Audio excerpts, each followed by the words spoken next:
Bienvenidos a Voz Ciudadana de Congreso Televisión. Los saluda Raquel Salazar.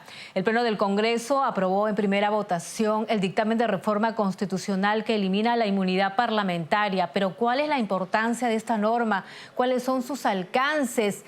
De ello vamos a conversar con dos destacados constitucionalistas y, cómo no, vamos a conocer la opinión del público en las calles. Veamos.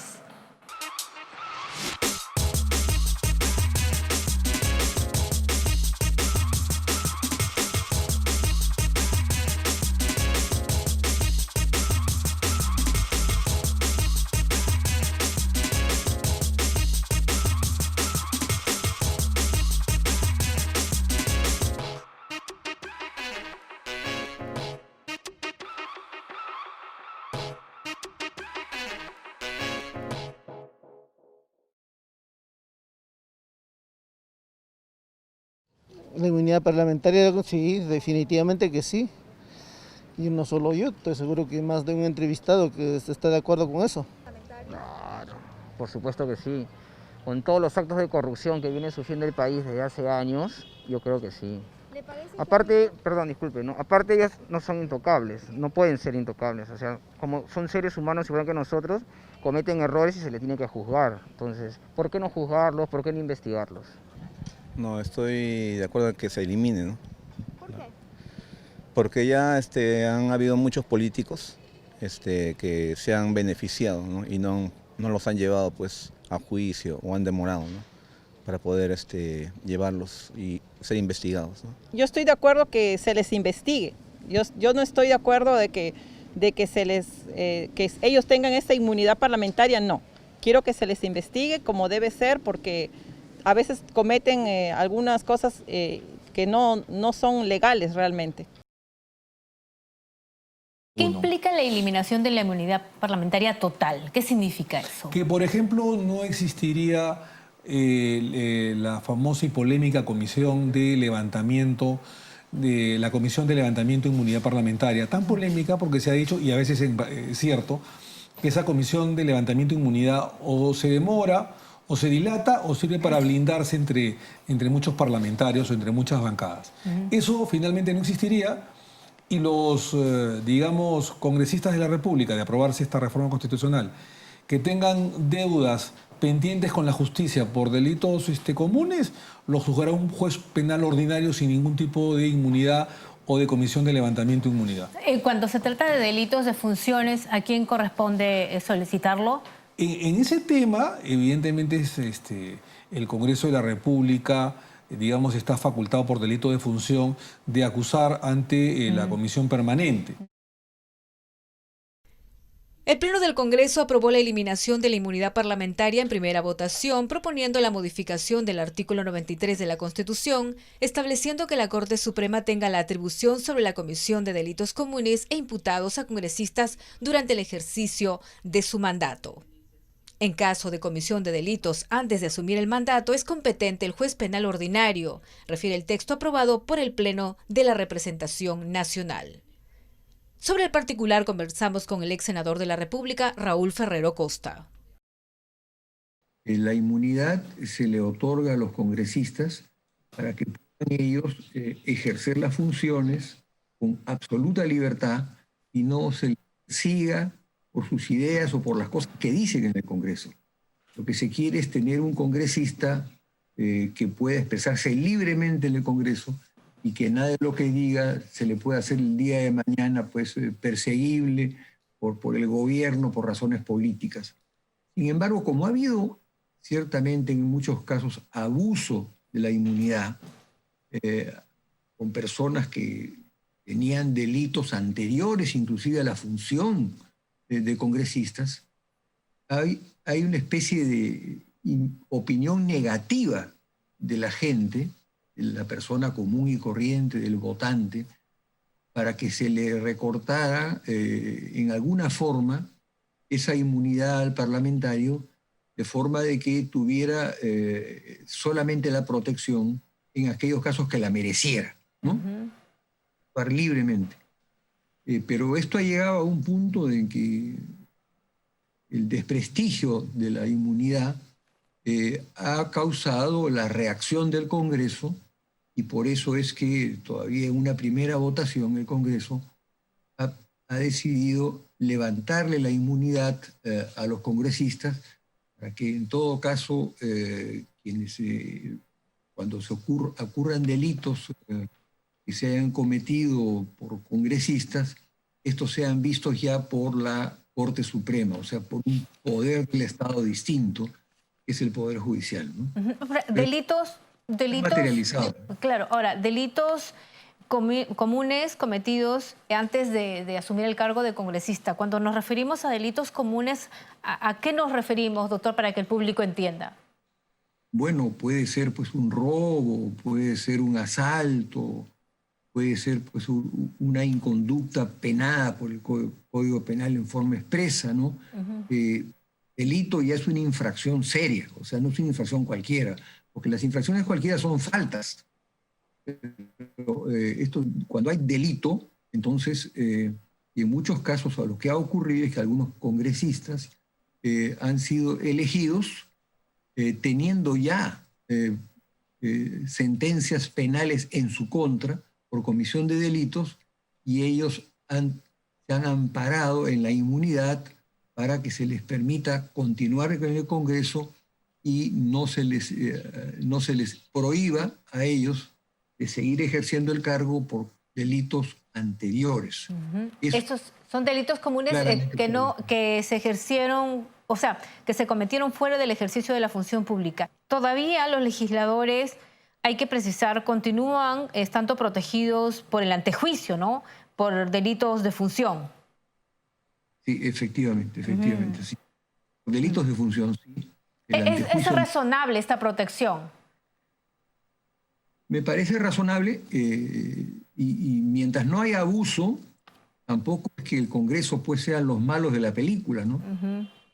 Quizás se puedan haber excedido, pero el Congreso lo que quiere es tener gente de primer nivel a cargo de las leyes y sobre todo de la elaboración de las leyes que después se convierten de obligatorio cumplimiento. Entonces, estamos en una etapa todavía no definitiva, donde se ha dado el levantamiento de la inmunidad, pero solamente una vez. Y recuerden que para cualquier reforma constitucional se requiere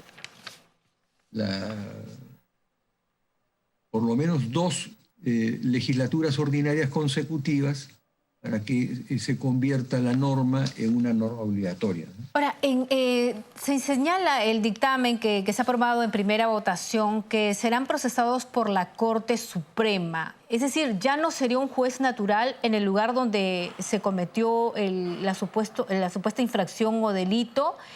Algunos señalan que la Corte Suprema no fue creada para procesar delitos comunes, sino de función.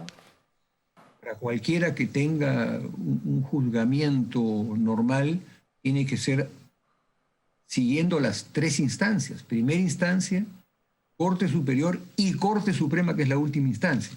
Esto, para darles una consideración especial a los congresistas, se les seguiría el proceso, todavía no se ha fijado cómo, pero todo este proceso cuya información de cómo va a ser lo haría la Corte Suprema. O sea, no es un privilegio, pero sí es una excepción para los congresistas para el levantamiento de la inmunidad, ¿no? Y para que el público lo entienda, entonces ya no será necesario que el Poder Judicial, pida autorización al Parlamento para detener a algún congresista sentenciado. Y bueno, eso ya es un congresista sentenciado, pasa a ser una persona común y corriente y tiene que cumplir con las reglas que cumple cualquier sentenciado. Por lo tanto, le rigen las mismas normas que le rigen a cualquier persona común y corriente, cualquiera de nosotros, ¿no? Y no es propiamente un privilegio, sino es un estatus distinto que le permite a ellos el juzgamiento a través de la última instancia en forma directa, que es la Corte Suprema. Pero ese procedimiento todavía no se ha establecido. No, yo creo que lo que tiene que hacer ahora, lo que tiene que verse es qué tipo de proceso se les va a seguir en la Corte Suprema, porque La Corte Suprema no está preparada para ser sino última instancia. Y cuando se trate de un delito cometido por un miembro del Congreso, se va a tener que seguir un procedimiento especial que no está establecido. O sea, hay que establecer un proceso que también tenga instancias, porque sería un poco absurdo que para darles esta especie de beneficio a los congresistas se les ponga un sistema que tenga una sola instancia en la Corte Suprema. Van a tener que decidirse, eso tendrá que decidirlo también seguramente el mismo Congreso por ley expresa o por reforma constitucional, más bien, qué tipo de proceso es el que va a regir y cuánto de este proceso es admitido de acuerdo a lo que dice la Constitución y no requiere reformas. Pero la reforma sustancial es que es un proceso nuevo, que no tiene reglas establecidas y que por lo tanto van a tener que establecerse nuevas reglas para un nuevo proceso que no existe para el caso de aquellos congresistas que sean procesados y que se les ha eliminado la inmunidad, ¿no? Y como una persona limpia no tengo nada que temer, me investigan, me hagan lo que sea, no tengo nada que temer. No debe haber inmunidad para nadie. Todos deben ser juzgados tal cual, sea el presidente, sea el congresista, sea quien sea, pero tienen que ser juzgados, no tienen que ser por unos votos, tienen que ser juzgados por jueces. Uno de ellos es que se reduciría el riesgo de que la tradición política actual siga estando ahí en el Congreso. Eso evidenciaría una reducción en la corrupción. No nos asegura, pero sería un camino, un primer peldaño para eso. Eso debería ser el Jurado de Elecciones, el Jurado Nacional de Elecciones, la OMP, que se encarga de ver el currículo de cada persona que postula. Entonces, verificar si estas personas tienen sentencias, tienen alguna investigación o algo por el estilo para que esas personas no puedan postular.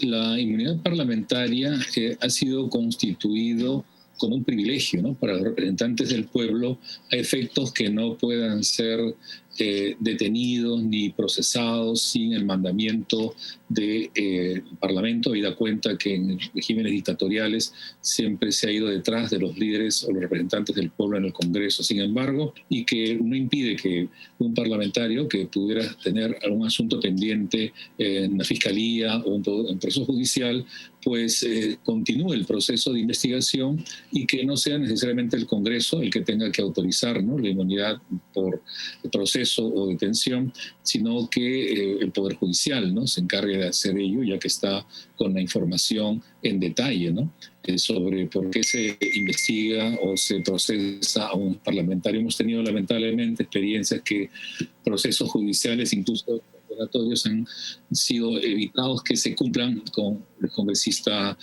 Donaire o Benicio Ríos, ¿no?, y otros que también que estaban siendo investigados con acusaciones penales muy fuertes por casos de corrupción, también han sido impedidos que se procesen, ¿no? Y eso ha creado una deslegitimación del Congreso en la opinión pública ciudadana, y eso ha atentado entonces contra la independencia, autonomía y credibilidad en una democracia de sus representantes, que es los congresistas. De ahí que la iniciativa de poder anular la inmunidad parlamentaria, como ocurre también en países no tan lejanos como Colombia o como Chile, ¿no?, pone al Perú un estándar democrático de democracias avanzadas que no necesitan utilizar la inmunidad, sino las vías judiciales ordinarias. El artículo 39 de la Constitución están impedidos de ejercer la función pública mediante designación de cargos de confianza a las personas sobre quienes recaiga una sentencia condenatoria emitida, ¿no?, por el Poder Judicial en primera instancia en calidad de cómplice o autor, ¿no?,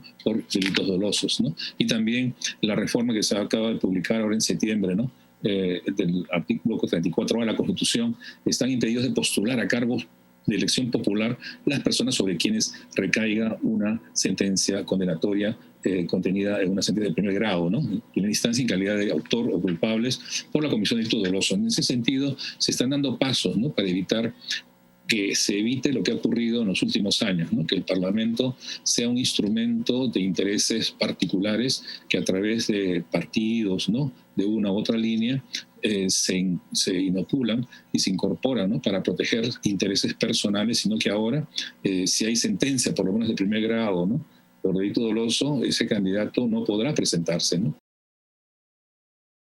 La inmunidad parlamentaria es una institución creada para salvaguardar al congresista de la República en su accionar político de representación, legislación y fiscalización.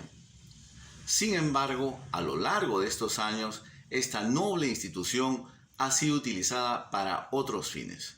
Básicamente es pues la escapatoria que tienen algunas personas que buscan entonces ser elegidas para llegar al Congreso de la República y escapar a la mano de la justicia. Más aún, esta situación se veía agravada por la existencia de una comisión de levantamiento de la inmunidad parlamentaria, la cual evidentemente tardaba en dar una respuesta o simplemente nunca decidía. Al fin y al cabo, la inmunidad parlamentaria, esta noble institución, se convirtió en pues impunidad parlamentaria. Y eso es precisamente lo que se tiene que evitar. Evitar que la inmunidad parlamentaria sea pues el refugio a los delitos, sea el refugio a las actividades ilícitas. Y es precisamente por eso que lo mejor es eliminar esta inmunidad parlamentaria, porque así permitiría que el congresista de la República no busque en ella ningún tipo de escapatoria, si es que ha cometido algún delito antes de asumir la gestión como congresista de la República. Por eso, la mejor protección, la mejor inmunidad que pueda tener un congresista de la República es entonces su noble labor, su mejor gestión y sobre todo una hoja de vida intachable que le permita pues llevar adelante los grandes objetivos que le dio el pueblo peruano al ser elegido. La norma también establece una disposición complementaria final donde señala que el Congreso de la República adecuará su reglamento en el plazo máximo de 30 días calendario en cumplimiento de lo que dispone esta ley. Según explicó el presidente de la Comisión de Constitución, Omar Chejade, la eliminación de esta prerrogativa establece la desaparición de la Comisión de Levantamiento de Inmunidad Parlamentaria del Congreso.